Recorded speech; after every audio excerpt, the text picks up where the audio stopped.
जी जी तो जितने भी लोग देखने के लिए तैयार बैठे हैं सबको नोटिफिकेशन तुरंत चले जाएगा। जी जी। तो स्टार्ट कर दें सर हम। स्टार्ट करिए। Tap to begin your broadcast. Sir आप देखिए स्टार्ट हुआ। हाँ स्टार्ट नाउ। हाँ आ गए, स्टार्ट हो गया, चलिए अब आप शुरू होइए। Thank you thank you. Good M C friend, good M C. आप सभी लोगों का बहुत बहुत स्वागत है आज के इस सेशन में। मेरा नाम देवेंद्र मौर्य और मैं डीएन सर का बहुत बहुत धन्यवाद कहना चाहूँगा कि उन्होंने आज मुझे अपने पेज पर आमंत्रित किया और आप सभी लोगों के साथ में मिलने का मुझे यहाँ पर आज मौका दिया। तो जैसा कि आप सभी लोग जानते हैं कि मैं अपने बारे में एक बार बताना चाहूँगा। मेरा नाम देवेंद्र मौर्य है और मैं आईएमसी की तरफ से, कंपनी की तरफ से, मैनेजमेंट की तरफ से एज ए एग्रोनॉमिस्ट हूँ। और आज हम लोग का यहाँ पर जो मुझे बोलने का मौका मिला है उसमें हम बात करेंगे आज जो हमारे एग्रीकल्चर के प्रोडक्ट हैं उनके बारे में, और साथ ही साथ हम ये जानेंगे कि जो हमारे प्रोडक्ट हैं इनका हमें कैसे लाभ मिलेगा, इनको हमें कैसे यूज करना है, इससे हमारे किसान भाई कैसे ज्यादा से ज्यादा फायदा ले सकते हैं। साथ ही साथ हम आज ये भी जानेंगे कि हम अपने इन प्रोडक्ट की सहायता से कैसे हम अपने बिजनेस को एक और बहुत बड़ा बिजनेस बना सकते हैं। तो एक बार फिर से मैं डीएन सर का बहुत बहुत धन्यवाद कहना चाहूंगा, प्लस आप सभी लोगों का बहुत बहुत धन्यवाद कहना चाहूंगा। तो आज हम स्टार्ट करेंगे अपने जो हमारा सेशन है। तो जैसा कि अभी हम लोग का जो सेशन है वो एग्रीकल्चर पर है, खेती बाड़ी पर है, यानी कि आज हम किसानों की बात यहां पर करने वाले हैं, फसलों के बारे में बात करने वाले हैं। जैसा कि आप सभी लोग जानते हैं कि हमारे देश को एक कृषि प्रधान देश कहा जाता है। कृषि प्रधान देश हमें देश को क्यों कहा जाता है? अगर हम बात करें, हमारे देश की जो 70% जनसंख्या है वो गांव में रहती है। और आपने सुना होगा आज से बहुत साल पहले हमारे देश को सोने की चिड़िया भी कहा जाता है। सोने की चिड़िया क्यों कहा जाता है मैं आपको बताना चाहूंगा। आपने देखा होगा कि जब गेहूं और मुख्य फसल धान होती है और जब ये पक जाती है तो आप देखेंगे कि ये गोल्डन कलर का दिखता है। तो एक वजह यह भी है, सोने चांदी तो थे ही, साथ ही साथ में एक वजह यह भी है कि हमारे देश को सोने की चिड़िया कहना, क्योंकि हमारे यहां पर फसल बहुत बेहतर होती है। साथ ही साथ अगर हम बात करें, जैसा कि मैंने आपसे कहा कि हमारे देश की जो जनसंख्या है वो 70% गांव में रह रही है और हमें कहीं ना कहीं किसानों के साथ में मिल करके हम अपने बिजनेस को बेहतर कर पाएंगे। तो 70% जनसंख्या की अगर हम बात करें तो जो आज हमारे किसान भाई हैं वो बहुत बेहतर खेती कर रहे हैं। आपने देखा होगा जो किसान है वो हर एक तरह की फसलें लेता है, धान है, गेहूं है, सब्जियों की, हर एक तरह की। तो आजकल के टाइम में अगर हम देखें तो हमारे जो किसान भाई है वो हमारे देश की आर्थिक व्यवस्था में भी बहुत ज्यादा कंट्रीब्यूट करता है। 23%, जिसको हम जीडीपी बोलते हैं, जिसको हम ग्रॉस डोमेस्टिक प्रोडक्ट बोलते हैं। तो आज हम जानेंगे आज के किसानों के बारे में और साथ ही साथ ये भी जानेंगे कि आज से 50 साल पहले, 100 साल पहले जो हमारे किसान भाई थे वो किस तरह से थे, वो किस तरह की खेती करते थे और आज की खेती में क्या परिवर्तन आया। बहुत ही सिंपल, अगर आज से हम आजादी, हमारे देश जब आजाद हुआ उससे पहले अगर हम देखें तो हमारे देश में इस तरह की खेती होती थी कि 6 महीने किसान खेती करता था और 6 महीने खेत को खाली रखता था। इसलिए क्योंकि आप सभी लोगों को पता है कि हमारी प्रकृति का जो नियम है वो है गिव एंड टेक। जब तक हम कहीं पर देंगे नहीं तब तक हमें कहीं पर कुछ मिलेगा नहीं, तो हमें पहले देना पड़ेगा। तो जब किसान 6 महीने खेत को खाली रखता था तो उसका मकसद क्या होता था कि वो खेतों में पोषक तत्वों की मात्रा को डालता था, गोबर की खाद के रूप में, सड़ी गली खाद के रूप में और साथ ही साथ हरी खाद के रूप में वो अपने खेतों में इस्तेमाल करता था। और जब उसमें 6 महीने भरपूर मात्रा में सारे के सारे तरह के खाद जब पड़ जाते थे तो उसमें से वो फिर अनाज लगाता था पोषक तत्वों को निकालने के लिए। जब तक हम देंगे नहीं तब तक हमें मिलेगा नहीं, तो वहां पर 6 महीने तक वो फसल लेता था और 6 महीनों को खाली रखता था। इस तरह की जो पद्धति थी उसको हम बौरानी खेती बोलते थे, बौरानी खेती। लेकिन आज अगर आप देखें तो आज हमारा किसान जो है वो अपने फसलों में खेतों में क्या करता है कि वो लगातार फसल ले रहा है। एक फसल काटा, दूसरा लगाया, दूसरी काटी, तीसरी लगाई। बहुत जगह पर किसान साल भर में 4-4 फसलें तक ले सकता है। ये क्यों है? ये कैसे हुआ?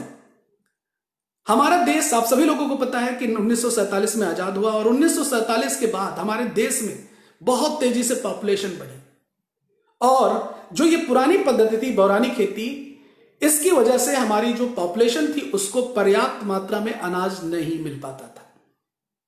तो जरूरत थी कि हम लगातार फसल लें, हम अपनी सुविधाओं को बढ़ाएं ताकि हम बेहतर फसल की पैदावार ले सकें। तो 1960 के दशक में हमारे देश में एक क्रांति आई जिसको हम बोलते हैं हरित क्रांति, ग्रीन रेवोल्यूशन। इसमें हमारे किसानों को यह पता चला, जब आज हमारे किसान कर रहे हैं, यानी कि रासायनिक खादों के बारे में, कीटनाशक दवाओं के बारे में, सिंचाई के साधन बेहतर हुए, हाइब्रिड सीड जिसको हम बोल सकते हैं उन्नतशील बीज, उनके बारे में पता चला और जिनकी वजह से आज हम बेहतर फसल की पैदावार ले रहे हैं। तो 1960 के दशक में ग्रीन रेवोल्यूशन आया, हरित क्रांति आई और इसमें हमारे किसान भाइयों को पता चला रासायनिक खादों के बारे में और रासायनिक कीटनाशकों के बारे में। तो रासायनिक खादों की अगर हम बात करें तो यूरिया और डीएपी मुख्य रूप से था, जिसमें नाइट्रोजन, फास्फोरस और पोटास, ये 3 तरह के पोषक तत्व थे। नाइट्रोजन, फास्फोरस और पोटास, इनको वैज्ञानिकों ने पता लगाया और इनको केमिकल के रूप में तैयार किया और केमिकल के रूप में तैयार करने के बाद इसको खेतों में जब इस्तेमाल किया गया तो हमारी फसल की पैदावार एकाएक बढ़ गई। जहां पर हम 1 क्विंटल करते थे 1 एकड़ में, वहां पर हमने 10 क्विंटल कर लिया। ये हरित क्रांति की वजह से हो पाया। और वैज्ञानिकों ने इसका एक रेशियो भी दिया। एक रेशियो क्या दिया? एक अनुपात दिया कि जो हमें केमिकल खाद इस्तेमाल करना है उसको सही अनुपात में अगर हम करेंगे तो हमारी मिट्टी का जो बैलेंस है, जो उसकी उपजाऊ क्षमता है, वो बनी रहेगी और साथ ही साथ जो हमारे किसान भाई हैं फसल की पैदावार को वो बढ़ा भी पाएंगे। तो इसका एक रेशियो दिया 2:4:1, 2:4:1, मतलब कि 2 किलो नाइट्रोजन और 4 किलो फास्फोरस और 1 किलो पोटास, इन तीनों को मिलाकर के हमें अपने खेतों में देना है 1 एकड़ के हिसाब से। साथ ही साथ वैज्ञानिकों ने यह भी बताया कि जो हमारे किसान भाई पारंपरिक तौर पर पहले से गोबर की खाद, हरी खादों का जो प्रयोग कर रहे हैं उसको भी लगातार करते रहना है, उसको भी लगातार करते रहना है। इसलिए अगर हम उसको लगातार करते रहेंगे तो उसका फायदा क्या होगा?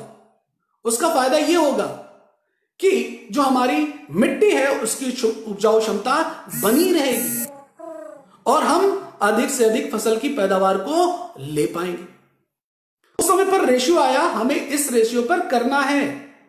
लेकिन जैसे ही समय बीतता गया हमारे किसान भाइयों ने अलग तरह से करना शुरू किया। कैसे किया हम आगे बात करेंगे। साथ ही साथ हरित क्रांति में दूसरी चीज थी कीटनाशक दवाएं। पहले क्या होता था कि जो हमारी फसल होती थी वो कीड़ों की समस्या से परेशान रहती थी। कीड़े हमारी फसलों को काफी ज्यादा नुकसान पहुंचाते थे, जिसकी वजह से हमारी फसल की पैदावार कम होती थी, नुकसान हो जाता था। लेकिन जैसे ही कीटनाशकों का प्रयोग किया गया हमारी फसल की पैदावार बढ़ गई, क्योंकि हमारी फसलों पर जो कीड़ों से नुकसान होता था उस नुकसान को कीटनाशक दवाओं की वजह से हमने बचाया। और साथ ही साथ अगर हम देखें तो हमारे पास उन्नतशील बीज, जिसको आप हाइब्रिड सीड कहते हैं, उसका भी ज्यादा से ज्यादा प्रयोग होने लगा और इनको वैज्ञानिकों ने तैयार किया। आपने देखा होगा पहले जो मटर होती थी वो देसी मटर होती थी। देसी मटर में बहुत छोटा उसका साइज होता था, उसमें 2 दाने, 3 दाने, 4 दाने हुआ करते थे। लेकिन आज हाइब्रिड सीड की वजह से उनका फली का साइज बढ़ गया है, उसमें 8 दाने, 10 दाने, 12 दाने तक होते हैं। तो उन्नतशील बीज का कमाल की वजह से ही आज हम बेहतर फसल की पैदावार ले पा रहे हैं। तो अगर हम पिछले 1960 के दशक की बात करें तो हमारे देश में अनाज की उत्पादन क्षमता बढ़ी है। हमारे देश में उत्पादन क्षमता बढ़ी है। हेलो, नहीं सर, नेट तो है सर, प्रॉपर नेट है जी, है। तो मैं यहां पर बात कर रहा था कि जैसे ही कीटनाशक दवाओं का प्रयोग किया गया, हमने बेहतर किया, हमने उन्नतशील बीज की सहायता से हमने बेहतर किया। और फिर उसके बाद क्या हुआ कि हम और भी ज्यादा बेहतर करने लगे। और आज हमारे देश में 1960 के दशक के पहले भुखमरी की स्थिति थी। हम दूसरे देशों पर निर्भर हुआ करते थे, अनाज को हमें मंगाना पड़ता था। लेकिन आज हमारा देश गेहूं की पैदावार के मामले में, धान की पैदावार के मामले में, दलहन है, गन्ना है, मूंगफली है, इसकी पैदावार के मामले में हम पूरे विश्व में नंबर 2 पर आते हैं। और साथ ही साथ आज हम दूसरे देशों को गेहूं, धान फसल जो है ये हम एक्सपोर्ट भी करने लगे हैं, जो हमारे लिए बहुत गर्व की बात है। साथ ही साथ अगर हम बात करें तिलहन की फसल, जिससे हम तेल प्राप्त करते हैं, इस फसल की पैदावार के मामले में पूरे विश्व में हम 3rd नंबर पर आते हैं। चाय की फसल की पैदावार के मामले में पूरे विश्व में हम 1st नंबर पर हैं। और साथ ही साथ मशीनरी की बात करें, जो हमारे किसान भाई मशीनरी का उपयोग करते हैं, ट्रैक्टर है और भी चीजें हैं, तो उसके मामले में पूरे विश्व में हम 4थे नंबर पर आते हैं। तो आज हमारा देश जो है वो आत्मनिर्भर बन चुका है। यह किसकी वजह से है? हरित क्रांति की वजह से। एक टाइम हमारे पास ऐसा था जब हमारी पॉपुलेशन भी कम थी और हमारे पास खेती के साधन भी थे, तब भी हमारे पास भुखमरी की स्थिति थी। लेकिन आज हमारी पॉपुलेशन 1960 के बाद से बहुत ज्यादा बढ़ गई है और आज हम इतना पर्याप्त मात्रा में अनाज पैदा कर रहे हैं कि दूसरे देशों में हम इसको एक्सपोर्ट भी कर रहे हैं। एक्सपोर्ट के मामले में अगर हम देखें तो पूरे विश्व में हम 8वें नंबर पर आते हैं, टॉप 10 में, जो हमारे देश के लिए एक बहुत बड़ी बात है। साथ ही साथ अगर हम देखें यहां पर, तो आज हमारे भारतीय किसानों के लिए संभावनाएं भी बहुत ज्यादा है कि जहां पर हम 2nd पर हैं वहां पर हम फर्स्ट जा सकते हैं, जहां पर हम 3rd पर हैं वहां पर भी हम फर्स्ट पर जा सकते हैं और बेहतर कर सकते हैं। और अगर हम बात करें हमारे देश के मौसम की, तो मौसम आप जानते हैं कि हर एक तरह का है। यहां पर रेगिस्तान भी है, पहाड़ भी है और मैदानी भाग भी है। तो हम अधिक से अधिक फसल की पैदावार ले सकते हैं विभिन्न मौसम के अनुसार भी। तो इस तरह से अगर हम देखें तो हम बेहतर कर सकते हैं। साथ ही साथ अगर हम बात करें फलों के मामले में और सब्जियों के मामले में, तो इसमें भी हम बहुत ज्यादा बेहतर हैं। लेकिन अगर हम बात करें तो आज हमारे भारतीय किसानों के लिए चुनौतियां भी बहुत ज्यादा हैं, बहुत ज्यादा चुनौतियां हैं। चुनौतियों की अगर हम बात करें, जिसका मतलब होता है चैलेंज। चैलेंज का मतलब है कि आज हमारा जो किसान है वो सिर्फ और सिर्फ वो क्वांटिटी के बारे में सोचता है, वो क्वालिटी के बारे में नहीं सोचता है। मतलब आज किसान क्या हो गया है कि अंधाधुंध अपने खेतों में केमिकल की मात्रा को डाल रहा है। किसान कॉम्पिटिटिव हो गया, पड़ोसी को देखता है कि वो 100 किलो डाल रहा है तो वो 200 किलो डाल दे रहा है। तो जिसकी वजह से कहीं ना कहीं रासायनिक खादों की मात्रा बढ़ गई और जो हमारे अनाज की क्वालिटी होनी चाहिए वो क्वालिटी नहीं है। अगर आज हम जो भी चीजें खाते हैं, सब्जियां हैं, दाल है, चावल है, आटा है, अगर उसमें हम केमिकल का टेस्ट करवाएं तो हम ये पाएंगे कि उसमें लिमिट से ज्यादा है केमिकल, क्योंकि किसान अंधाधुंध डाल रहा है। और इसी वजह से अगर आज हम देखें तो आज हम इतने ज्यादा बीमार हो रहे हैं, बहुत ज्यादा बीमार हो रहे हैं, हमारे अंदर इतनी ज्यादा बीमारियां हैं। तो अगर कहीं ना कहीं देखें तो आज हमारी पॉपुलेशन लगातार बढ़ रही है और साथ ही साथ जो हमारे किसान भाई हैं अपने खेतों में जो केमिकल की मात्रा को ज्यादा डाल रहे हैं, उसकी वजह से हमारे अनाज की क्वालिटी भी काफी डाउन हो रही है। तो आज हमारा यह वक्त है कि हम अपने क्वांटिटी के साथ साथ हम अपनी क्वालिटी पर भी ध्यान दें, अनाज की क्वालिटी पर, कि उसमें हम कम से कम कीटनाशक का, रासायनिक खादों का इस्तेमाल करें, जिससे हम अधिक से अधिक फसल की पैदावार को ले सकें। तो पिछले 50 सालों में जैसे हम बीमार हो रहे हैं, वैसे ही हमारे खेत की मिट्टी बीमार हो रही है। देखिए, बहुत ही सिंपल सी बात है कि जो हमारे खेत की मिट्टी है वो लगातार बीमार हो रही है रासायनिक खादों की मात्रा की वजह से। इसी वजह से हमारा शरीर भी बीमार हो रहा है। मिट्टी में अगर रासायनिक खादों की मात्रा बढ़ेगी तो हमारे शरीर में भी रासायनिक खादों की मात्रा बढ़ेगी, और वही हो रहा है। जहां पर वैज्ञानिकों ने रिकमेंड किया था कि 7 किलो पर एकड़ के हिसाब से डालना है, आज वहां पर किसान साल भर में 200 से लेकर के 500 किलो तक रासायनिक खादों का इस्तेमाल कर रहा है। और वो रासायनिक खादें हमारे अनाज में आ रही हैं, हमारे दालों में आ रहा है, हमारे सब्जियों में आ रहा है, और उनकी सहायता से वो हमारे शरीर में आ रहा है। तो वैज्ञानिकों का यह भी कहना है कि जो हमारे किसान भाई हैं, अगर इसी तरह से अंधाधुंध रासायनिक खादों का अगर वो प्रयोग करते रहे तो वो दिन दूर नहीं जब हमारी मिट्टी बंजर हो जाएगी। बंजरता का मतलब होता है जहां पर कोई जीव जंतु पनप ना सके। आपने देखा होगा कि आज से 20 साल पहले, 30 साल पहले आपके खेतों में केचुए हुआ करते थे, और आज उसी खेत में केचुए ना के बराबर है। वो केचुए गए कहां सारे के सारे? हमने जैसे ही उसमें केमिकल डाला वो सारे के सारे केचुए खत्म हो गए, मर गए। केचुओं को तो हम देख सकते हैं, लेकिन ऐसे बहुत सारे सूक्ष्म जीवाणु होते हैं हमारी मिट्टी में जिनको हम नहीं देख सकते हैं, और उनकी भी संख्या लगातार कम होती जा रही है रासायनिक खादों की वजह से और रासायनिक कीटनाशकों की वजह से। इसी वजह से हमारी मिट्टी की गुणवत्ता कम हो रही है और हमारी फसल की पैदावार भी कम हो रही है, और जो भी पैदा हो रहा है उसमें रासायनिक खादों की मात्रा भी बहुत ज्यादा है। तो अगर हम अपने प्रोडक्ट को किसान के पास लेके जा रहे हैं तो हमें यह पता होना चाहिए कि हमारा जो किसान है अपने खेतों में कब कौन सी फसल लगाता है, कब वो खाद डालता है, कब पानी डालता है। मतलब जो किसानों की परेशानियां हैं उनके बारे में हमें पता होना चाहिए, और अगर हमारे किसानों के परेशानियों के बारे में पता होगा तभी हम अपने प्रोडक्ट की सहायता से जो हमारे किसान भाई हैं उनकी परेशानियों को दूर कर सकते हैं। मतलब अगर हम अपने प्रोडक्ट को किसान के पास लेके जा रहे हैं तो प्रोडक्ट नहीं लेके जा रहे, हम प्रोडक्ट के रूप में सॉल्यूशन लेके जा रहे हैं, उसको समाधान करने के लिए लेके जा रहे हैं। हमें अपने प्रोडक्ट की सहायता से उसकी समस्याओं का समाधान करना पड़ेगा, तभी हमारा वो प्रोडक्ट लेगा। और जब किसान की वो समस्याएं समाप्त होंगी हमारे प्रोडक्ट की सहायता से, तो हमारा प्रोडक्ट किसान बार बार इस्तेमाल करेंगे। तो आइए जानते हैं यहां पर हमारे किसानों की परेशानियां क्या हैं। और अगर हम बात करें किसानों की परेशानियों की, तो आज जो भी हमारे किसान भाइयों की परेशानियां हैं वो सारी की सारी परेशानियां सिर्फ और सिर्फ रासायनिक खाद की वजह से है। 1960 के दशक में जब हरित क्रांति आई तो हमारे देश, हमारे किसानों के लिए जो रासायनिक खाद था वो एक, समझ लीजिए, वरदान था।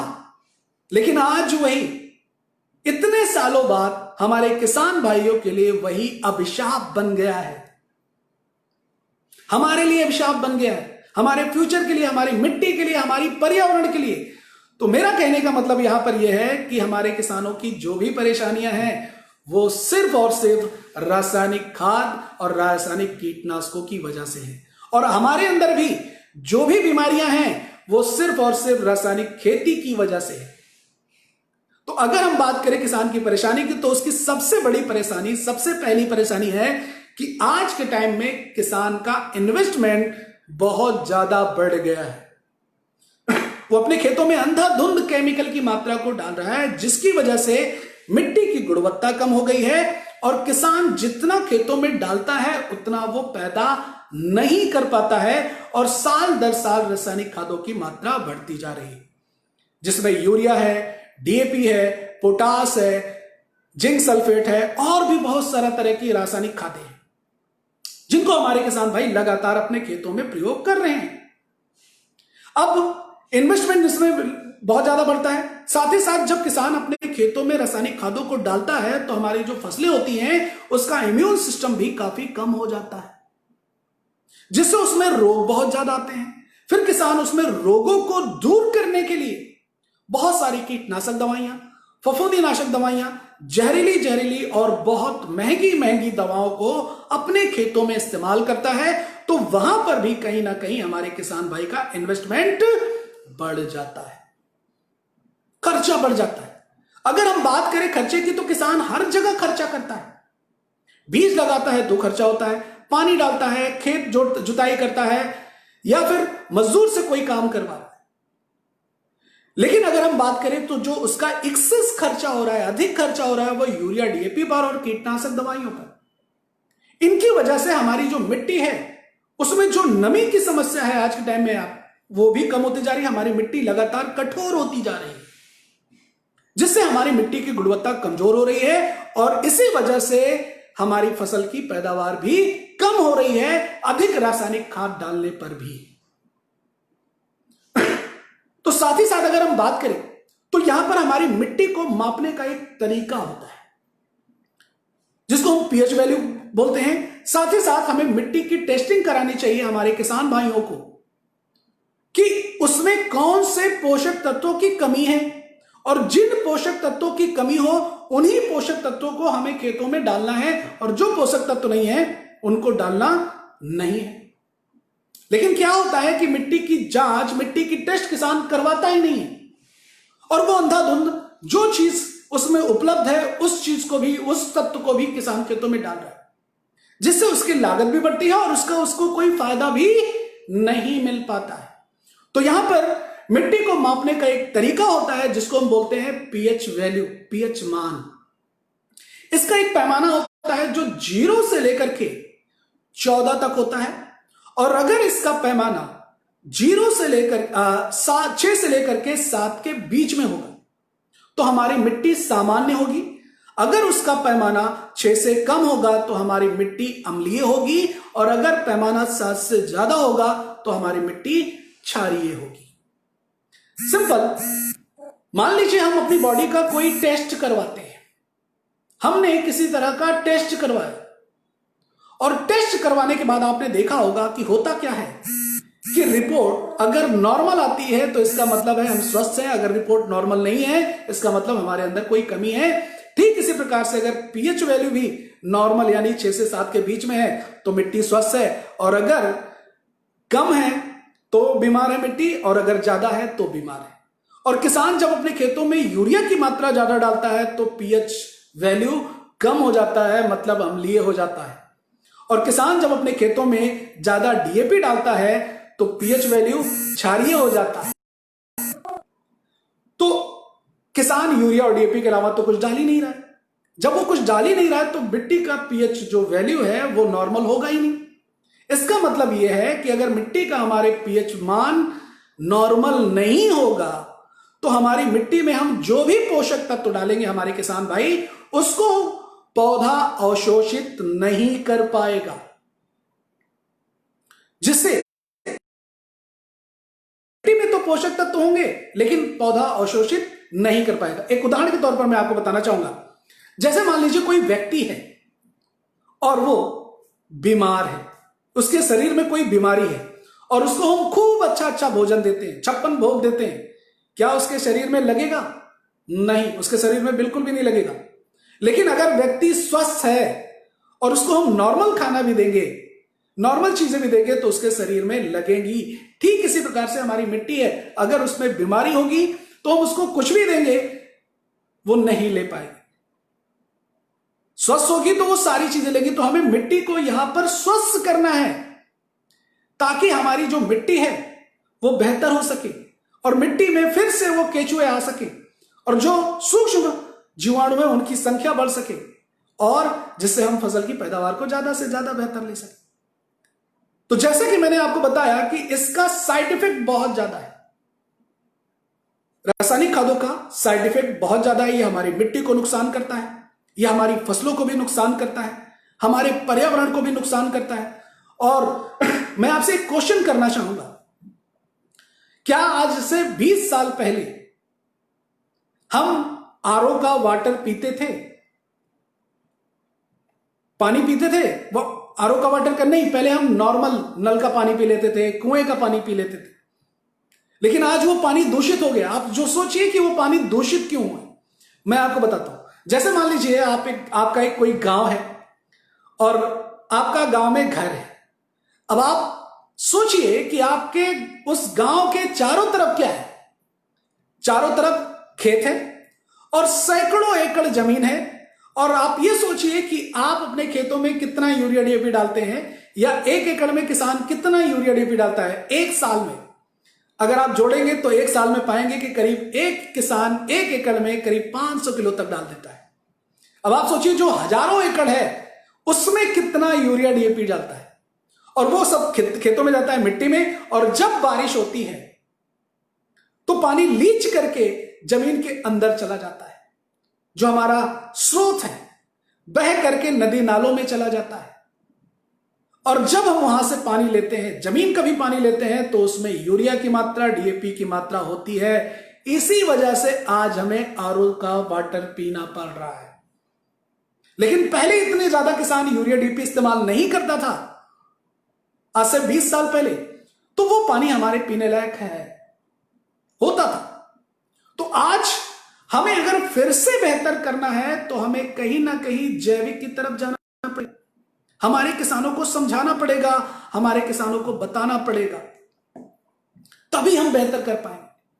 तो हमारा यहां पर उद्देश्य क्या है कि हम किसानों को जैविक की तरफ लेकर के जाएं, उनको हम जैविक के प्रति जागरूक करें, और आने वाला जो भविष्य है वो सिर्फ और सिर्फ जैविक खेती का ही है। बहुत ही सिंपल। अगर आज के टाइम में आप देखें तो अगर हम दूध पी रहे हैं, दूध अगर हम पी रहे हैं तो वो भी जहरीला है। पशुओं को जो चारा खिलाया जा रहा है वो कहां से आ रहा है? वो सारा का सारा खेतों से आ रहा है। और खेतों में किसान डाल क्या रहा है? यूरिया डीएपी, जहर। और वो जब पशुओं में जाता है तो वो पशुओं को भी बीमार बनाता है, और साथ ही साथ उसकी मात्रा दूध में भी जाती है, और वही दूध हम अपने बच्चों को पिला रहे हैं,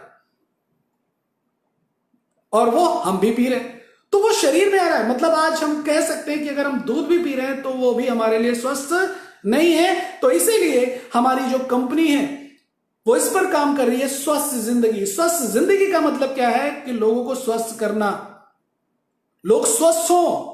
तो यहां पर जो हमारा एग्रीकल्चर का प्रोडक्ट है ये भी स्वस्थ के लिए ही प्रोडक्ट है। हम लोग क्या करते हैं, जैसे ही हमें पता चलता है हम स्वास्थ्य के प्रति जो हमारे हेल्थ कैटेगरी है उस पर हम काम करना शुरू कर देते हैं। लेकिन मैं आपको बताना चाहूंगा जो हमारे एग्रीकल्चर के प्रोडक्ट हैं ये भी हमारे स्वास्थ्य के लिए ही हैं, डायरेक्टली नहीं लेकिन इनडायरेक्टली। अगर हम इनका इस्तेमाल करेंगे अपने खेतों में तो हमारी मिट्टी का सुधार होगा, हमारी फसल का सुधार होगा, और जब हमारी फसल का सुधार होगा, मिट्टी का सुधार होगा, हमारे खेतों में केमिकल कम जाएगा, तो अनाज में केमिकल कम होगा, सब्जियों में केमिकल कम होगा, और वो हमारे शरीर में भी केमिकल कम आएगा। तो हमारा यहां पर जो एग्रीकल्चर रेंज है इसका भी मकसद है लोगों को स्वस्थ करना, गांव को स्वस्थ करना, खेतों को स्वस्थ करना, अपनी फसलों को स्वस्थ करना, ताकि हम स्वस्थ रह सके। तो इसीलिए हमारी जो कंपनी है वो जैविक खेती को बढ़ावा देती है हमारे प्रोडक्ट के जरिए। जैविक खेती करने से फायदा क्या होगा? जैविक खेती का मतलब बहुत ही सिंपल है, जो आज से 100 साल पहले खेती हुआ करती थी वही जैविक खेती थी। जैविक खेती का मतलब जहां पर कोई केमिकल, कोई जहर इस्तेमाल ना किया जाए उसी को हम बोलते हैं जैविक खेती। तो हम अपनी प्रोडक्ट की सहायता से अगर हम किसानों को जागरूक करते हैं, उनके खेतों की मात्रा को कम करवाते हैं, उनके खर्चे को कम करवाते हैं, उनकी जो भी परेशानियां उनको हम दूर करते हैं, तो उनकी फसल की पैदावार भी अच्छी होगी, मिट्टी भी बेहतर होगी, और साथ ही साथ हमारी सेहत भी बेहतर होगी। जो आज हमें जहरीली सब्जियां, जहरीला अनाज जो हम खा रहे हैं उसमें केमिकल की मात्रा धीरे धीरे कम होती जाएगी, और जब केमिकल की मात्रा कम होगी तो हमारी सेहत अच्छी होगी, और हमारा इम्यून सिस्टम, अभी हम देख रहे हैं, आपने देखा कि ये कोरोना काल चल रहा है, और यहां पर हम सभी लोग अपने इम्यून सिस्टम को बेहतर करने में लगे हुए हैं। लेकिन इम्यून सिस्टम हमारा डाउन कैसे हुआ? रासायनिक खादों की वजह से। जो हम खा रहे हैं, खाना तो हमें वही पड़ेगा, दाल चावल सब्जी रोटी, मार्केट से ही लेकर के आएंगे, और जब उसमें केमिकल की मात्रा होगी तो हमारा इम्यून सिस्टम कैसे बढ़ेगा? कैसे हमारा इम्यून सिस्टम बेहतर होगा?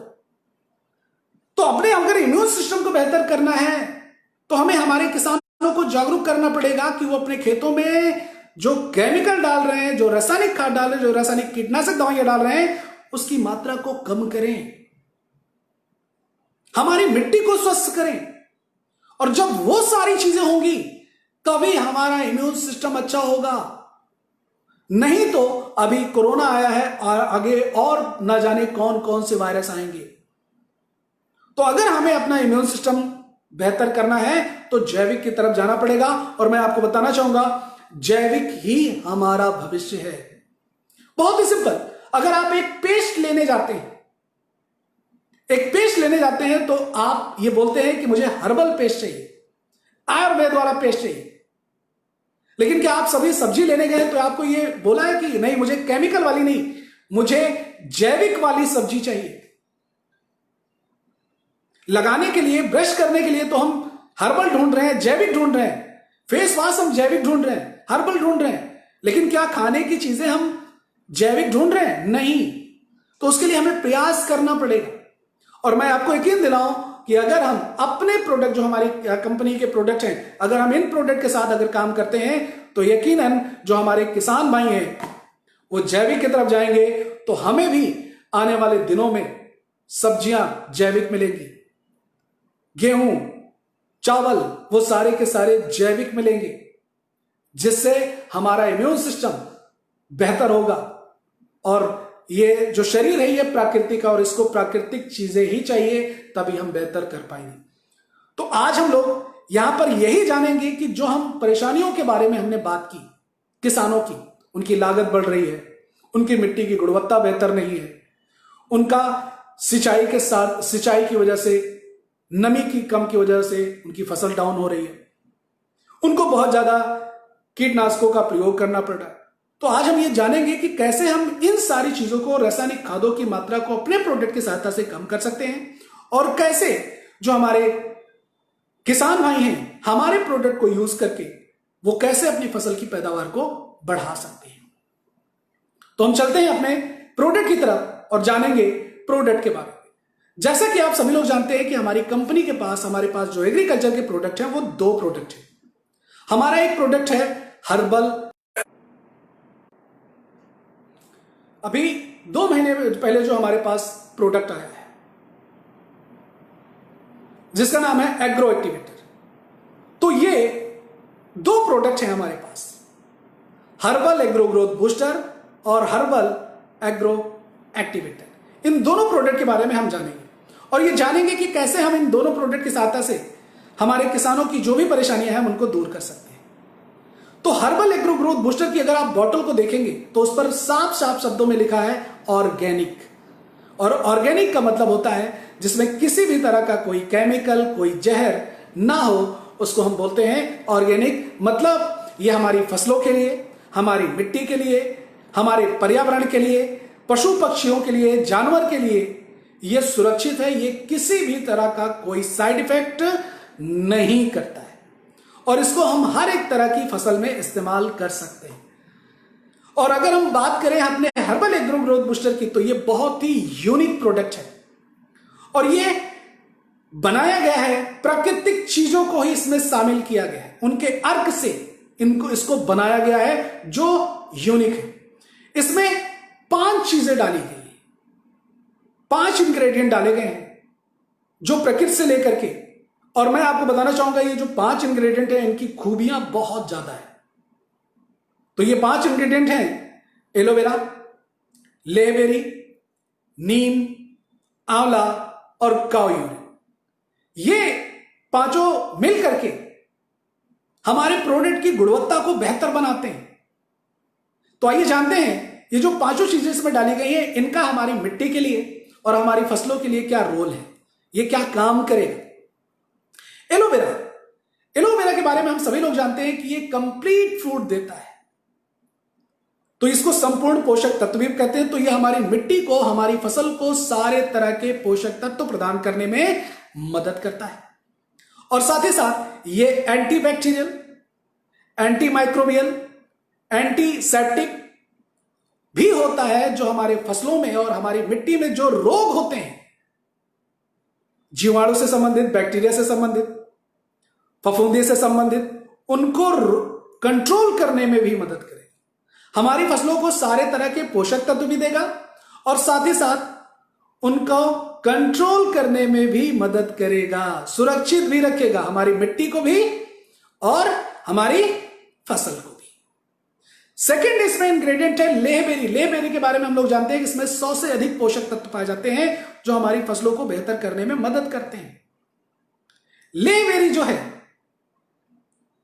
ये फूलों के विकास में, फलों के विकास में मदद करता है। आपने देखा होगा बहुत सारे किसानों के ये प्रॉब्लम होती है कि सर फूल लगता है गिर जाता है, फल का सही से ग्रोथ नहीं होता वो भी गिर जाता है, सूख जाता है। तो हमारा ये जो लेबेरी है ये क्या करता है, फूलों के विकास में और फलों के विकास में मदद करता है, जिससे वो बेहतर होता है और हमारे फसल की पैदावार भी बेहतर होती है। तीसरा इसमें इंग्रेडिएंट है जिसको हम नीम बोलते हैं, और नीम के बारे में हम सभी लोग जानते हैं।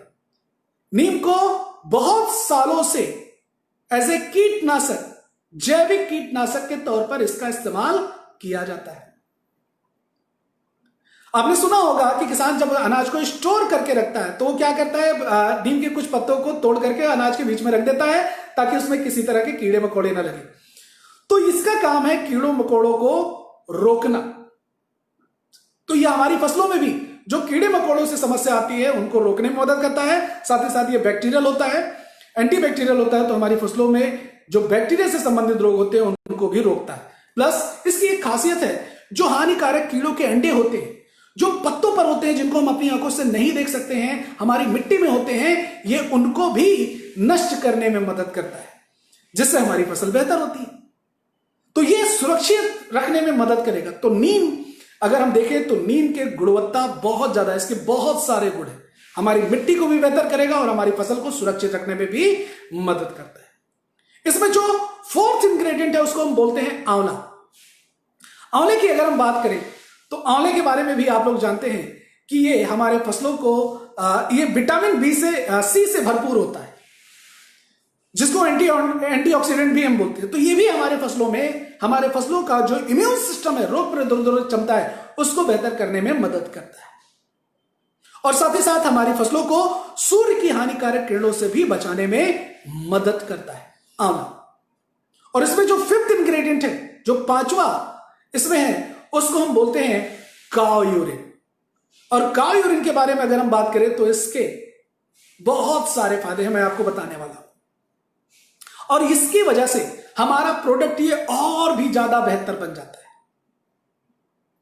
काव यूरिन जो है वो हमारी फसलों को मुख्य रूप से नाइट्रोजन, फास्फोरस और पोटास देने में मदद करता है, जो हमने शुरुआत में जाना था, जिनको वैज्ञानिकों ने केमिकल के रूप में तैयार किया था और जिनको हमारे किसान भाई यूरिया और डीएपी के रूप में अपने खेतों में इस्तेमाल करते हैं। तो ये नाइट्रोजन, फास्फोरस और पोटास देने में मदद करेगा। तो आइए जानते हैं नाइट्रोजन, फास्फोरस और पोटास का काम क्या होता है हमारी फसलों में, इसको हम क्यों इस्तेमाल करते हैं, क्यों। नाइट्रोजन जो है उसका काम होता है हमारे फसलों में क्लोरोफिल की मात्रा को बढ़ाना, क्लोरोफिल की मात्रा को बढ़ाना।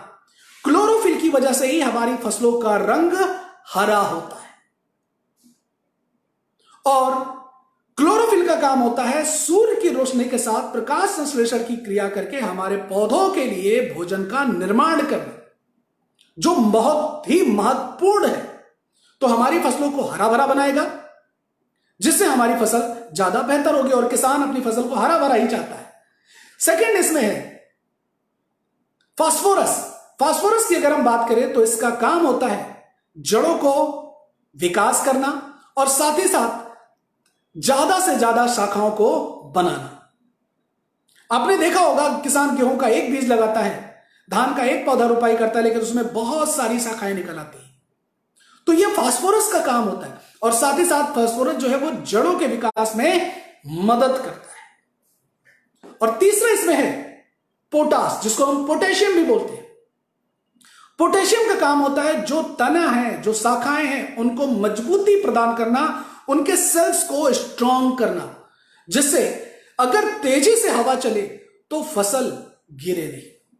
तो यहां पर नाइट्रोजन और फास्फोरस और पोटास के बारे में हमने जाना कि इसका काम क्या होता है। और साथ ही साथ काव यूरिन से हमारी फसलों को कैल्शियम भी मिलता है। और कैल्शियम का मुख्य रूप से जो काम होता है वो होता है हमारी मिट्टी में जो भी पोषक तत्व हैं, उन पोषक तत्वों को पत्तों तक, फलों तक, फूलों तक पहुंचाने का कार्य करता है कैल्शियम।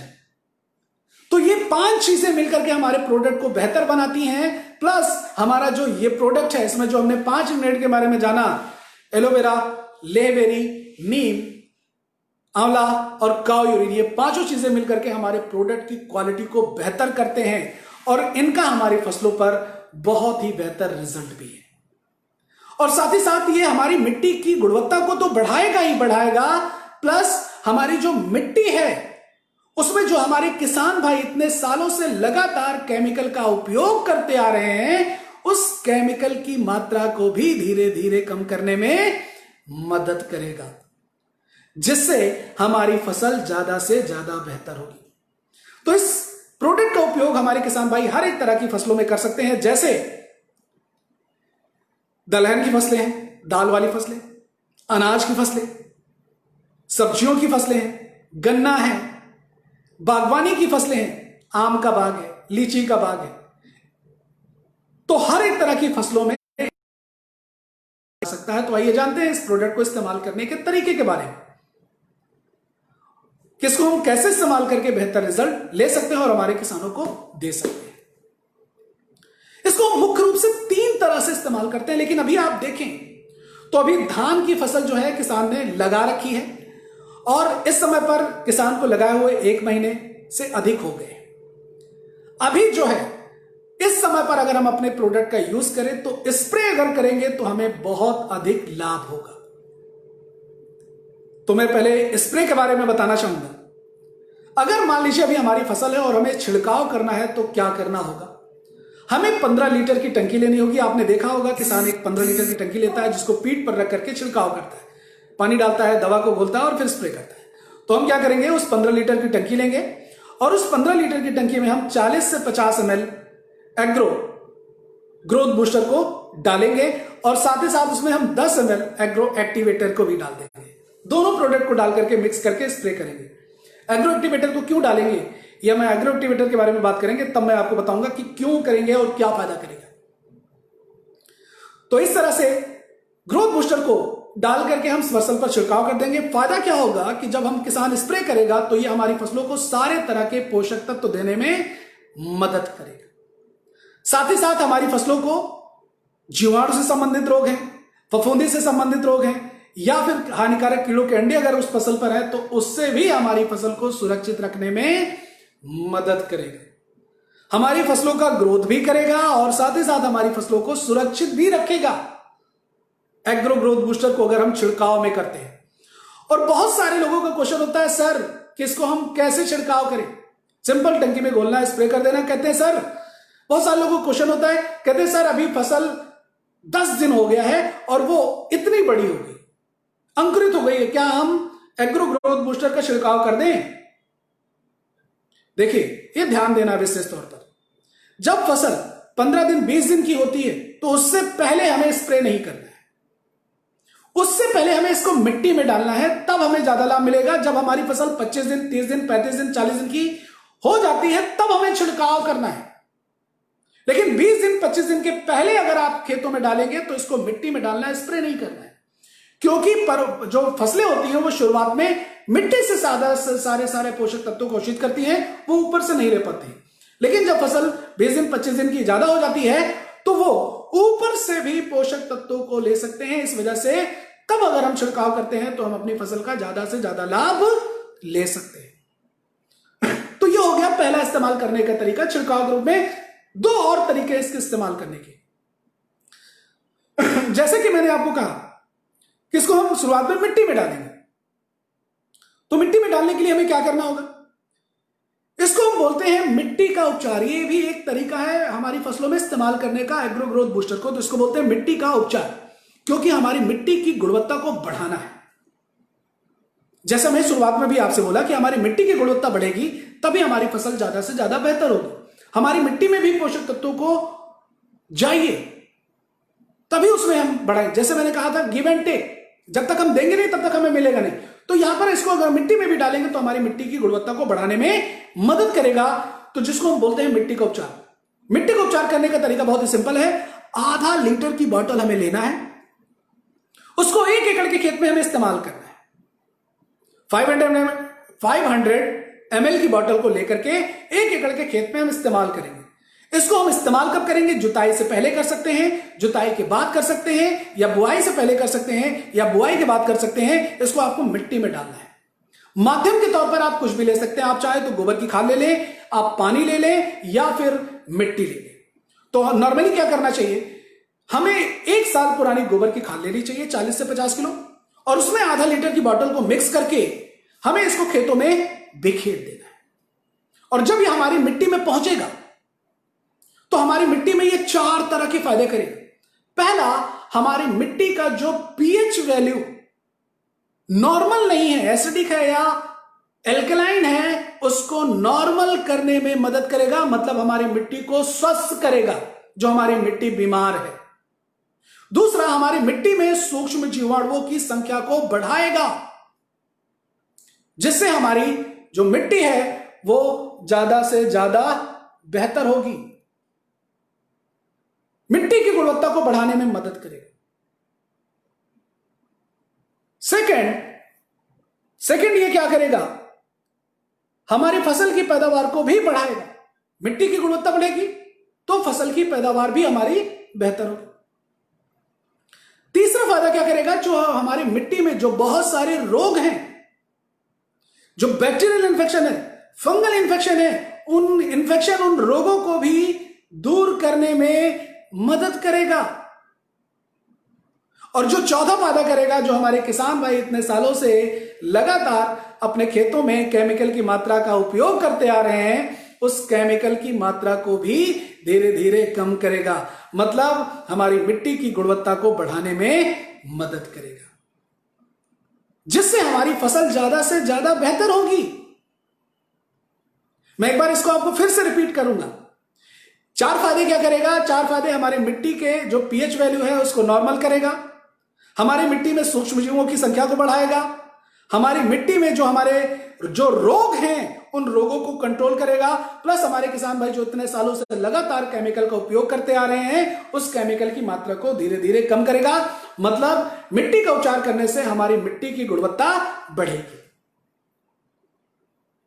और इसका जो दूसरा इस्तेमाल करने का तरीका है, दूसरा बोल सकते हैं, तीसरा बोल सकते हैं, जिसको हम बोलते हैं सीड ट्रीटमेंट, यानी कि बीज का उपचार। तो बीज का उपचार करने के लिए बहुत ही सिंपल तरीका है। हमें 1 किलो बीज लेना है और उसमें हमें इसको इस्तेमाल करना है 10 ml एग्रो ग्रोथ बूस्टर को मिक्स करना है, और मिक्स करने के बाद इसको हमें कुछ घंटों के लिए रख देना है छायादार स्थान पर फैला करके, और उसके बाद हमें इसकी बुआई कर देनी है।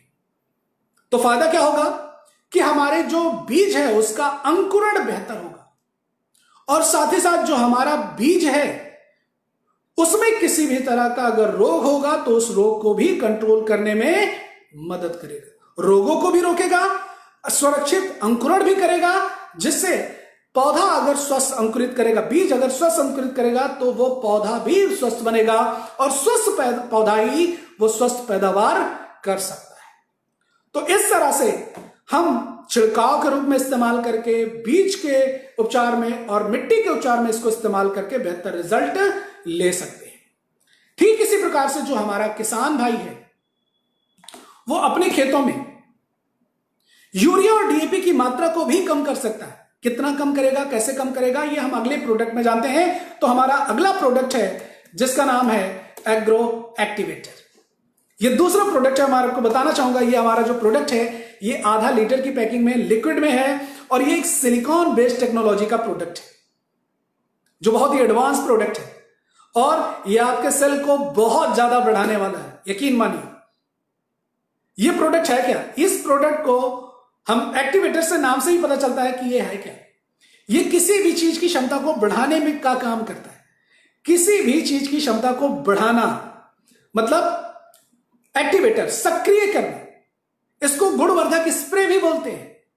ये नॉन आयनिक सर्फेक्टेंट होता है जिसका काम होता है फैलाना, स्प्रेडिंग करना, एक्टिवेट करना, और साथ ही साथ एज ए वेटिंग एजेंट की तरह काम करना। मतलब हमारी मिट्टी जो कठोर हो गई है उसको नरम करना, और हमारी मिट्टी में नमी को ज्यादा समय तक बनाए रखने में मदद करता है।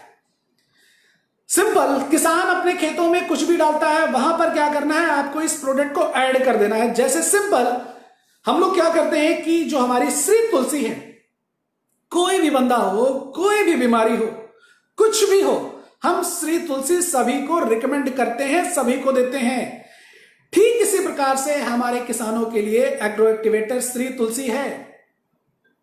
किसान जो भी चीजें खेतों में डालता है, बस उसके साथ इसको मिक्स कर देना है, ये उसकी क्षमता को बढ़ा देगा, उसके रिजल्ट को बढ़ा देगा, उसका अधिक से अधिक लाभ लेगा। जो वेस्ट चला जाता है, बेकार चली जाती है, उनको बेकार होने नहीं देते। तो हमारे किसान भाइयों के लिए एग्रो एक्टिवेटर ऐसे श्री तुलसी की तरह है। ये काम कैसे करता है मैं आपको बताना चाहूंगा। आपने देखा होगा जब हम सुबह सुबह पार्क में घूमने जाते हैं, खासकर सर्दियों में, तो पत्तों पर, घास के पत्तों पर ओस की बूंदें पड़ी रहती हैं, और जब धूप निकल आती है तो ओस की बूंदें गायब हो जाती हैं। ठीक इसी प्रकार से जब हमारा किसान किसी भी तरह का छिड़काव करता है अपनी फसल पर, किसी भी तरह का किसी भी तरह की दवा का, कीटनाशक हो, फफूंदी नाशक हो, खरपतवार नाशक हो, या फिर हमारा एग्रो ग्रोथ बूस्टर हो, जब किसान स्प्रे करता है तो पत्तों पर बूंद के रूप में दवा रुक जाती है। ये पत्तों का नेचर होता है और पानी का भी नेचर होता है। तो पत्तों पर बूंद के रूप में रुक जाती है, और जब हवा तेजी से चलती है तो वही बूंद नीचे गिर जाती है, या फिर बारिश आ गई तो वो दवा धुल जाएगी। आपने देखा होगा जो खासकर किसान होते हैं सब्जियां लगाने वाले, आपने देखा होगा कि वो हर दूसरे दिन, तीसरे दिन अपने खेतों में कीटनाशक, फफूंदी नाशक का छिड़काव करते रहते हैं। कभी आपने सोचा क्यों? क्योंकि जो वो छिड़काव कर रहा है उसको उसका पूरा लाभ नहीं मिल पा रहा है। पत्तों पर दवा बूंद बूंद के रूप में रुक जाती है, और जहां पर बूंद होती है दवा का असर वहीं पर होता है, और जहां पर बूंद नहीं होती है दवा का असर वहां पर नहीं होता, वहां पर कीड़ा नुकसान पहुंचाता है। हवा तेजी से चलती है तो दवा नीचे गिर जाती है, या फिर अगर बारिश आ जाती है तो वही दवा धुल जाती है, और इसके एवज में जो किसान ने मेहनत किया, जो पैसा लगाया, जो कीटनाशक स्प्रे किया, उसका उसको पूरा लाभ नहीं मिल पाता है। इसी वजह से उस किसान को बार बार अपने फसलों में छिड़काव करना पड़ता है, बार बार, कई बार, जिससे उसकी मेहनत भी बढ़ जाती है और उसकी फसल भी सुरक्षित नहीं रहती है, उसके खेत में केमिकल की मात्रा भी जाती है और उसकी लागत भी बढ़ जाती है।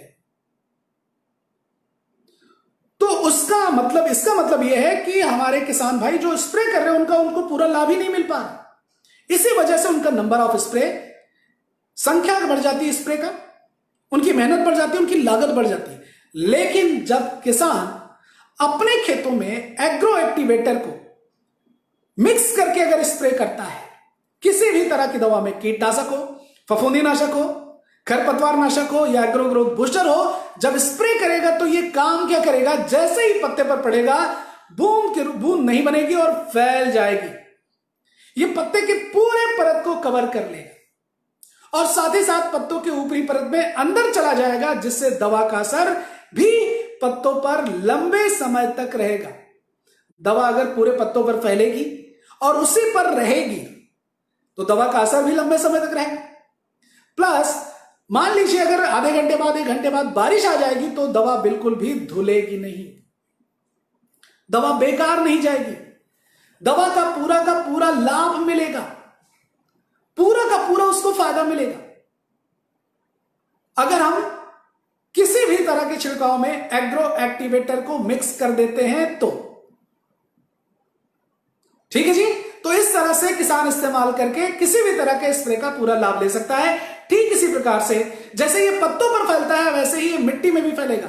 जब हम इसको सिंचाई के लिए इसका उपयोग करेंगे तब, सिंचाई के लिए इसका उपयोग करने का तरीका मैं, आपने देखा होगा कि बहुत सारे एरिया ऐसे जहां पर पानी की बहुत बड़ी समस्या है और अगर खेतों में नमी सही तरह से नहीं होगी तो किसान बेहतर फसल की पैदावार नहीं ले पाएगा, क्योंकि पोषक तत्व ऊपर पहुंच ही नहीं पाएगा,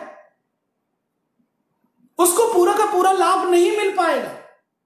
तो नमी का होना भी बहुत ही आवश्यक है। और आज हमारी जो मिट्टी है वो लगातार यूरिया डीएपी की वजह से सख्त होती जा रही है। इस वजह से जब किसान सिंचाई करता है तो पानी उसमें ज्यादा समय तक रहता नहीं है, वो पानी वाष्पीकरण से उड़ जाता है।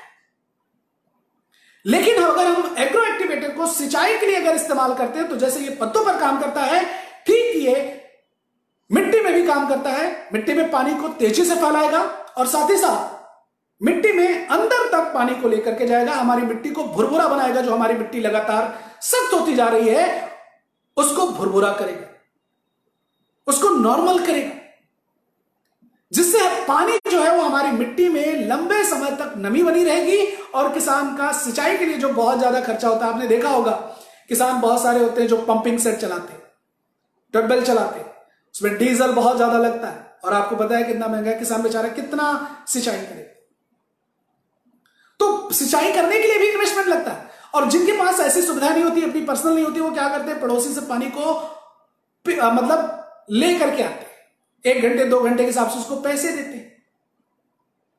तो यहां पर अगर हम इस अपने प्रोडक्ट का सिंचाई के लिए उपयोग करते हैं तो हम जो नमी है वो हमारे किसान भाई 50% तक के खर्चे को बचा सकते हैं एग्रो एक्टिवेटर का उपयोग करके।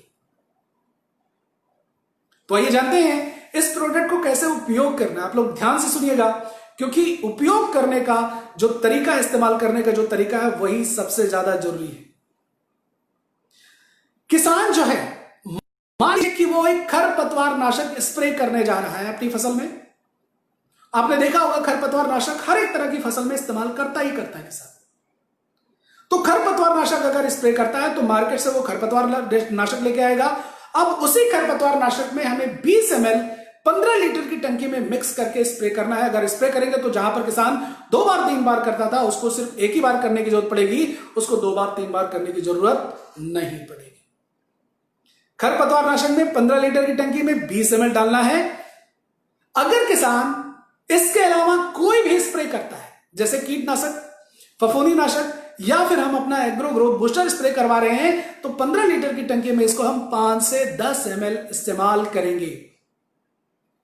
5 से 10 ml मिक्स करेंगे और मिक्स करने के बाद छिड़काव कर देंगे।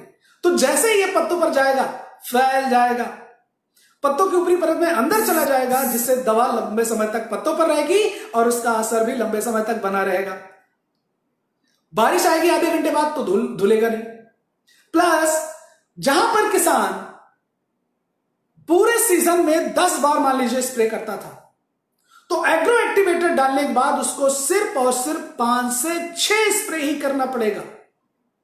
उसका 4 से 5 स्प्रे कम हो जाएगा, यानी कि 30 से 40% तक जो किसान कीटनाशक दवाइयों पर स्प्रे कर रहा था वो खर्चा कम हो जाएगा, मेहनत कम हो जाएगी, लागत कम हो जाएगी और हमारे खेत में केमिकल कम जाएगा, हमारी सब्जियों पर केमिकल कम जाएगा, हमारी फसलों पर केमिकल कम जाएगा और जब वहां पर केमिकल कम जाएगा तो हमारे शरीर में भी केमिकल कम आएगा। तो जहां पर किसान 10 स्प्रे करता था, एग्रो एक्टिवेटर डालने के बाद उसको 5 से 6 स्प्रे ही करना पड़ेगा। तो है ना फायदा वाली बात। किसान का फायदा, मेहनत भी बची, किसान के खेत में केमिकल भी कम गया। और मैं आपको बताऊं, बहुत महंगी महंगी दवाइयों का किसान इस्तेमाल करता है स्प्रे के लिए। तो इस प्रोडक्ट के एग्रो एक्टिवेटर की सहायता से जब किसान हमारा इस्तेमाल करेगा किसी भी तरह के स्प्रे में, तो उसका नंबर ऑफ स्प्रे जो होगा वो कम हो जाएगा, जिससे किसान का बहुत बड़ा फायदा होगा। सिंचाई के लिए इस्तेमाल करने के तरीके के बारे में जानते हैं। सिंचाई में इस्तेमाल करने का जो तरीका है वो बहुत ही सिंपल है। जैसे मान लीजिए किसान को सिंचाई करना है एक खेत में, उसको शाम को पानी लगाना है, सिंचाई करना है, तो हमें क्या करना होगा, 1 एकड़ के हिसाब से 160 ml से लेकर के 200 ml तक हमें एग्रो एक्टिवेटर को लेना है।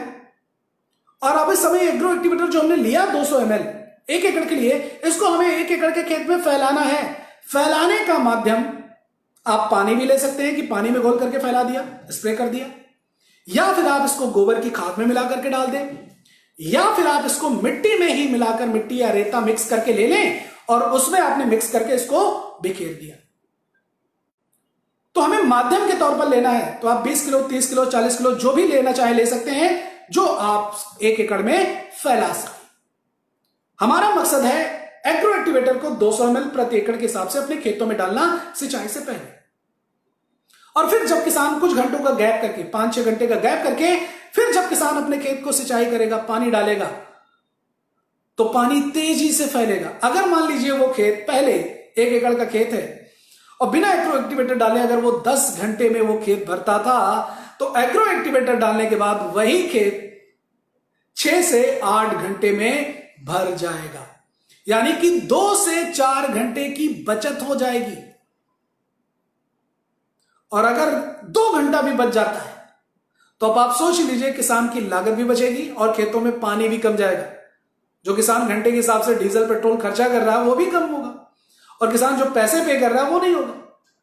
खेतों में पानी भी कम गया और उसकी नमी भी दुगने समय तक बना करके रखेगा, क्योंकि ये करता क्या है, ये सॉइल की वाटर होल्डिंग कैपेसिटी को बढ़ा देता है। मतलब मिट्टी की पानी सोखने की क्षमता को बढ़ा देगा और होल्ड करके रखेगा। पानी जो वाष्पीकरण से उड़ जाता है उस पानी को भी रोकने में मदद करेगा, जिससे हमारे किसान भाई हैं उनको सिंचाई कम हो जाएगी। महीने में अगर वो 4 बार सिंचाई करते थे तो एग्रो एक्टिवेटर डालने के बाद उनको सिर्फ और सिर्फ 2 बार ही सिंचाई करनी पड़ेगी। तो सिंचाई की मात्रा कम, कीटनाशक दवाइयों की मात्रा कम। अब हम जानते हैं कि यूरिया और डीएपी की मात्रा कैसे कम होगी। अब अगर किसान यूरिया डीएपी डालता है तो वहां पर भी इसको हम मिक्स करके इस्तेमाल कर सकते हैं रिजल्ट के लिए। आपने देखा होगा कि अगर हम यूरिया को लें और यूरिया की थोड़ी सी मात्रा को हम अगर खुले में रख दें तो क्या होगा, यूरिया जो होती है वो पिघलने लगती है और उसमें से जो नाइट्रोजन गैस होती है वो उड़ने लगती है। तो होता क्या है कि हमारी जो नाइट्रोजन जो हमारे किसान भाई डाल रहे हैं खेतों में उसकी बहुत बेकार चली जाती है। लेकिन जब एग्रो एक्टिवेटर मिला देंगे तो ये क्या करेगा, उस पर एक कोटिंग कर देता है, एक कोटिंग कर देता है जो यूरिया बेकार चली जाती है उसको बेकार होने नहीं देता है। मतलब आप कह सकते हैं कि उसका मैक्सिमम यूटिलाइजेशन करेगा। इसको आप परफॉर्मेंस मैक्सिमाइजर की भी तरह बोल सकते हैं कि जो बेकार चले जाते थे उसको बचाएगा। अगर मान लीजिए आप नॉर्मली यूरिया डाल रहे थे, अगर वो यूरिया 50%, 60% काम में आ रही थी तो वही यूरिया 80%, 90% खेतों में काम आएगी एग्रो एक्टिवेटर डालने के बाद। तो हमारे जो किसान भाई हैं यूरिया और डीएपी की मात्रा को भी कम कर सकते हैं। इसकी मात्रा कितनी मिक्स करनी है, बहुत ही सिंपल इसकी मात्रा है। हमें 1 kg यूरिया में 2 ml 1 kg यूरिया में 2 ml एग्रो एक्टिवेटर को मिक्स करना है। 1 किलो यूरिया में 2 ml हम डालेंगे। प्लस यूरिया जो किसान ले रहा है वो यूरिया की मात्रा को भी कम करना है। मान लीजिए किसान 50 किलो यूरिया लेता है, डाल रहा है एक बार में, तो वहां पर 30% यूरिया की मात्रा को कम कर लेना है। 30% अगर हम कम करेंगे तो वो हो गया 15 kg कम हो जाएगी, यानी कि 35 किलो ही डालना है। और 35 किलो में हम मिलाएंगे एग्रो एक्टिवेटर। तो एग्रो एक्टिवेटर मिलाने के लिए बहुत ही सिंपल हमें करना होगा। 1 किलो 35 किलो यूरिया है तो उसमें 70 ml हम एग्रो एक्टिवेटर मिला देंगे। हम एग्रो एक्टिवेटर को डायरेक्ट यूरिया में नहीं डालेंगे, ये ध्यान रखना है। अगर डालेंगे तो क्या होगा कि ये हाथों में चिपक जाएगी, यूरिया पिघलने लगेगी। तो हम क्या करेंगे, पहले हम थोड़ी सी आधा किलो 1 किलो ले लेंगे, रेता मिट्टी मिक्स कर लेंगे और उसमें फिर मिक्स करके उसको हम यूरिया में मिक्स करके खेतों में बिखेर देंगे। तो इस तरह से यूरिया की मात्रा और डीएपी की मात्रा हमारे किसान भाई कम कर सकते हैं इस प्रोडक्ट को इस्तेमाल करके। तो यूरिया की मात्रा कम, डीएपी की मात्रा कम। एक बात मैं आपको और बताना चाहूंगा, यह विशेष तौर पर आपको ध्यान रखना है कि यूरिया और डीएपी की मात्रा जब हम पहली बार अपने प्रोडक्ट को इस्तेमाल करेंगे तो हमें 30% से ज्यादा कम नहीं करवाना है, यह ध्यान देना है। इसको हम पहली बार 30%, अगली बार जब हम फिर से उसी खेत में करवाते हैं तो 10% कम हो जाएगा, 30 और 10 40% दूसरी बार में।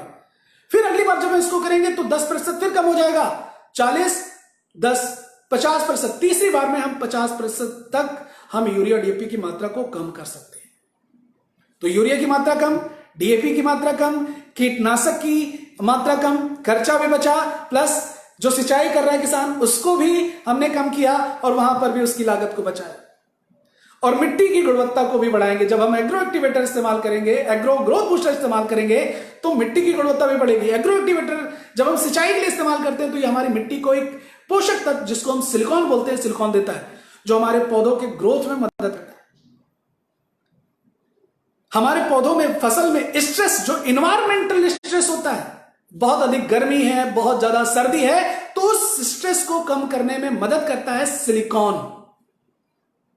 तो इस तरह से हमारा एग्रो ग्रोथ बूस्टर और एग्रो एक्टिवेटर की सहायता से हमारे किसान भाई बेहतर फसल की पैदावार लेकर के ज्यादा से ज्यादा बेहतर कर सकते हैं।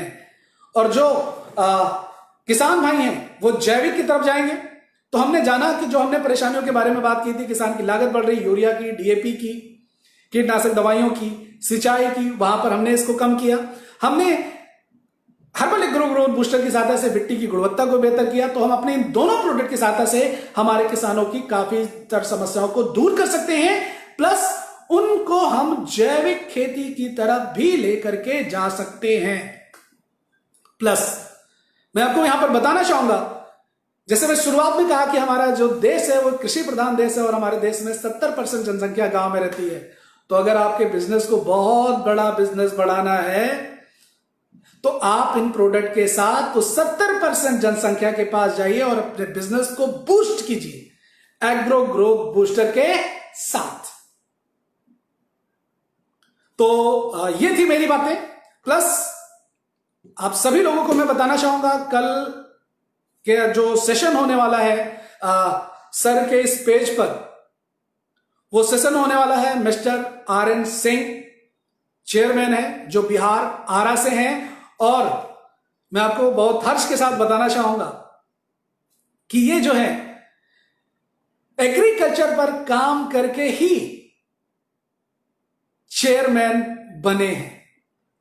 तो कल ये आपके सामने होंगे और आपको अपनी जर्नी बताएंगे कि कैसे वो एग्रीकल्चर और वेटनरी के प्रोडक्ट से वो चेयरमैन पहुंचे, और आपको वो बहुत सारे एक्सपीरियंस भी देने वाले हैं। तो ये कल का प्रोग्राम है। तो आज मैं आप सभी लोगों से विदा लेना चाहूंगा। एक बार मैं फिर आप सभी लोगों का, प्लस हमारे सर मिस्टर DN सिंह का भी मैं बहुत दिल से आभारी हूं और बहुत बहुत धन्यवाद कहता हूं कि जो मुझे आप लोगों के सामने यहां पर आमंत्रित किया, मुझे बोलने का मौका दिया।